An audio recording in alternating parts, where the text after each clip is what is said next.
OK te, diolch yn fawr iawn, a geiriau hyfryd iawn fyna gan Anthony Slaughter.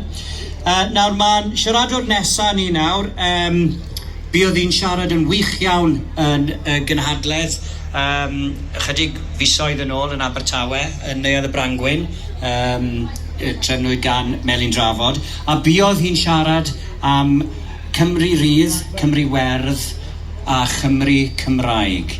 So, our next speaker now is going to tell us if that is actually possible. The idea of a Free Wales, a Green Wales and a Welsh Wales. So rowch croeso mawr I Mirain Angharad Owen. Helo Abertawe! Wow! Dych chi'n edrych yn gret. Wel, dwi eisiau dechrau efo cwestiwn. Be dyn ni'n neud ma? Why are we here? Mae gen I ffrind sy'n gofyn I mi dro ar ôl tro, pam ydyn ni'n gorymdeithio? Why do we march? Wel, dwi'n Swansea Jack, born and bred yn Abertawe, a dwi'n credu yn fy nghalon. I believe in my heart that if people knew that even one child in Wales was suffering of poverty, was the English government spend on weapons to kill.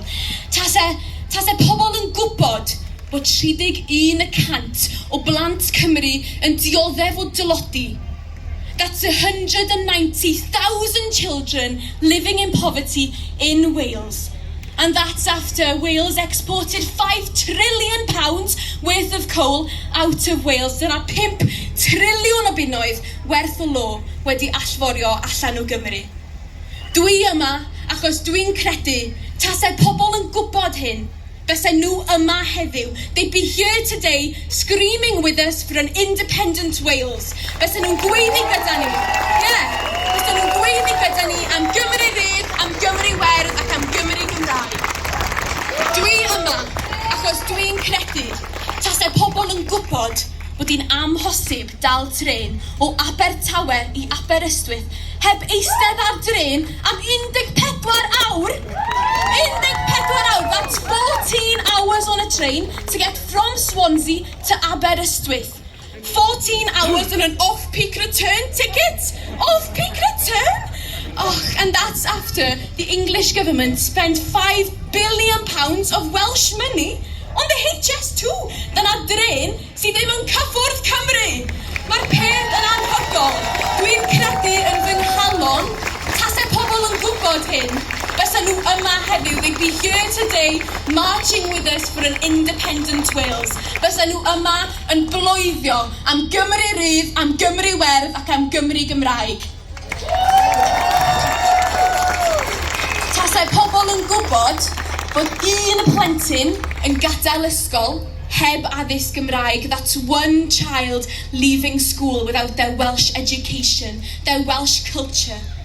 If people knew that 80% of children get an English medium education in Wales, dyna 80% o blant Cymru yn cael eu hamddifadu o'r iaith. Tasai pobl yn gwybod bod pobl yn teimlo'n embarrassed o iaith yng Nghymru.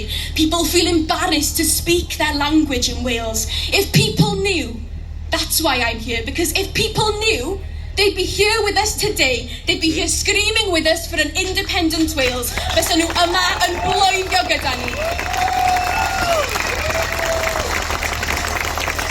They say we're better together. Well, they've had 800 years to prove that, and they haven't. Yeah. So, dwi yma achos dwi'n gwybod y pethau yma. Ydych chi yma achos dych chi'n gwybod y pethau yma. I'm here because I know, and you're here because you know. So say it with me, gweiddiwch gyda fi, annibyniaeth!